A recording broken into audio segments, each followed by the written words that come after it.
talk with you today. Loudness are touring Australia for the first time in May. And to get in the zone, we kicked off this show with something from the band's latest album, a tune called Go For Broke. Very cool song which has the mid-80s spirit running through it. Can you tell me about the story behind Go For Broke? Go For Broke story? So hard to describe it in English.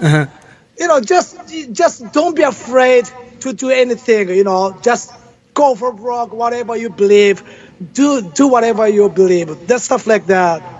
Sure, that's makes a lot of sense and very cool. Now, I just referenced the 1980s, and I guess many rock fans outside of Japan, myself included, learnt of Loudness via the track Let It Go from Lightning Strikes. When you recorded Let It Go, did you feel it would be successful? Well, I didn't know. I did not know. I was not sure. But I felt a little bit too Americanized song. But people like to hear in the concert. And when we played the song, and the people went crazy. So, we wrote this song for people, who loves rock and roll music. So it was successful. Okay, so let's go back to the past. Loudness came up in 80, 81 as part of a wave of new Japanese heavy metal acts, including Bow Wow, Anthem, Rajas from Kyoto, who I really like. But two of the biggest and most enduring Japanese metal bands, Earthshaker and Loudness, both came from Osaka. Now, Loudness are the most well-known Japan metal band outside of Japan, but I always thought Earthshaker, the band you first sung for, could have had more success outside Japan, particularly with that 84 record Fugitive. Would you agree Earthshaker should have had more success outside of Japan? Well, did you know I was the original member of Earthshaker? Yeah. Yes. They debuted after Loudness. They debuted after 2 years after Loudness. And then I knew they were going to make it. So, they made it very successful in Japan a lot. And then, I agree with you. The album Fugitive, the album is really killer. It is. I love them, yeah. Okay, Minoru, I'm a big fan of the all-girl outfit Shoya, who I have seen live a couple of times now. Oh, really? You did? Yeah. 10 years back, you recorded an album with Keiko from Shoya and Marcy from Earthshaker, which included a cover of the Anne Lewis song Amujo.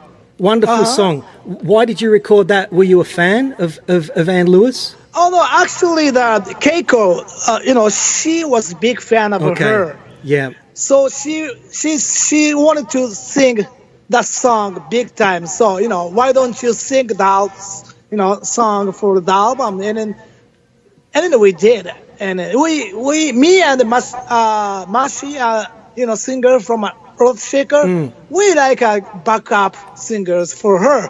But I think she did a very good job. Sounds great. Yeah, I agree. Now, Loudness were one of the few Japanese bands that sung in Japanese and English. A good decision, as Loudness did have international success, but big pressure on you as the singer, singing in English. Very big challenge, I guess. When we were recording Thunder in this album, and I was not able to speak English at all. Zero. But I had to learn, how to sing, how to speak, especially pronunciation. I had, a lot of problem.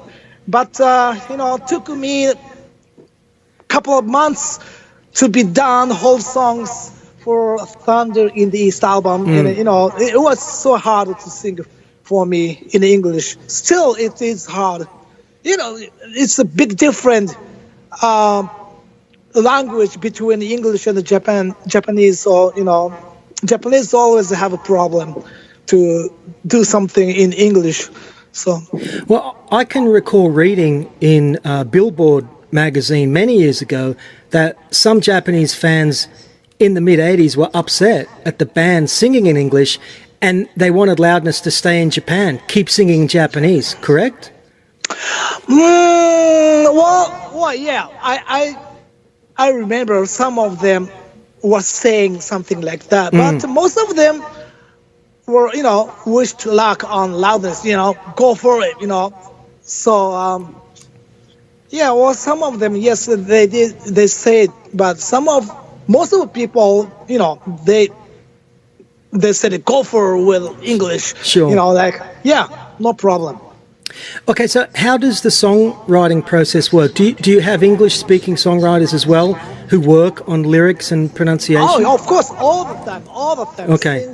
Since the founding in this album, I had many lyricists or singers who are native speaker, English speakers, and then they helped me to rewrite into English from Japanese lyrics. I wrote the lyrics in Japanese first, then those guys rewrite into English. And then, but still, we have a long way to go. I was trying to sing with those lyrics, but I had some problem, so they needed to rewrite again, till many processes to be done. Yeah.